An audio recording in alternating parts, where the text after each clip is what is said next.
Politique, il est à l'autre bout de la planète, mais il y pense quand même.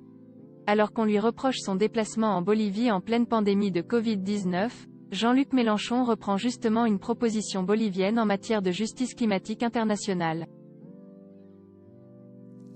Dans une tribune publiée ce 15 avril dans les colonnes du Monde, le chef de file des Insoumis se prononce pour la création d'un tribunal international de justice de climatique et environnementale, proposé par la Bolivie en 2009 et qu'il souhaite que la France soutienne. Le candidat insoumis à la présidentielle de 2022 fait cette proposition afin de combler selon lui une faille béante. 5 ans après l'entrée en vigueur de l'accord de Paris sur le climat, il faut constater une faille béante dans l'action internationale contre le changement climatique, écrit le député des Bouches-du-Rhône. Personne, ou presque, ne respecte ses engagements, ni les États ni, surtout, les multinationales.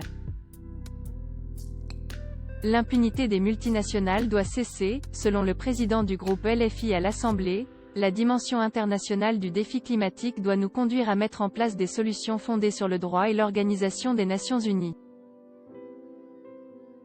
Jean-Luc Mélenchon plaide donc pour que la France reprenne la proposition de la Bolivie, de création d'un tribunal international de justice climatique et environnementale, faite en 2009, la soutienne et cherche des alliés afin de la faire progresser au sein des institutions internationales.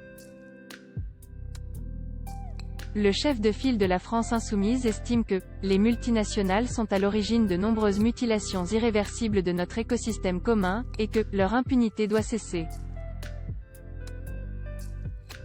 Pour cette raison, le gouvernement français doit rompre avec son soutien actif aux traités de libre-échange et leurs tribunaux d'arbitrage privés. À voir également sur le HuffPost, à Vichy, le douloureux travail de mémoire sur la guerre de 39-45, LIRE, AUSSI.